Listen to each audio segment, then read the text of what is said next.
12वां अध्याय इक्ष्वाकु वंश के शेष राजाओं का वर्णन। श्री सुखदेव जी कहते हैं, परीक्षित, उसका पुत्र हुआ अतिथि, उसका निषद का नभ का पुंडरीक, और पुंडरीक का क्षेमधनवा का देवानिक का अनी का पारियात्र का बलस्थल, और बलस्थल का पुत्र हुआ वज्रनाभ। यह सूर्य का अंश था। वज्रनाभ से खगन से विदर्ती, और विदर्ती से हिरण्यनाभ की उत्पत्ति हुई। वह जैमिनी का शिष्य और योगाचार्य था। कौशल देशवासी याज्ञवल्क्य की है, ऋषि ने उसकी शिष्यता स्वीकार करके उससे अध्यात्म योग की शिक्षा ग्रहण की थी।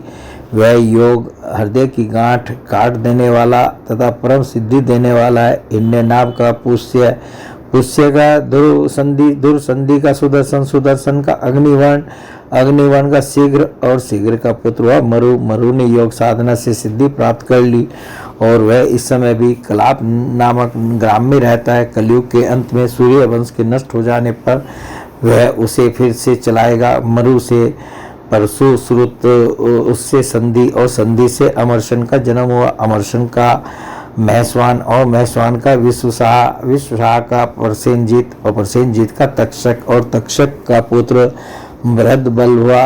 परीक्षित, इसी बृहद्बल को तुम्हारे पिता अभिमन्यु ने युद्ध में मार डाला था। परीक्षित, इक्ष्वाकु वंश के इतने नरपति हो चुके हैं। अब आने वालों के विषय में सुनो।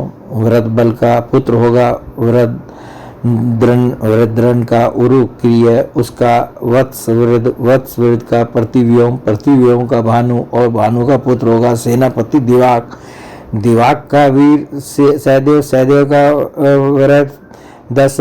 दसव का भानुमान का प्रतिकासव, और प्रतिकासव का पुत्र होगा सुप्रतीक का मरुदेव का सुनक्षत्र का पुष्कर का अंतरिक्ष का सुतपा, और उसका पुत्र होगा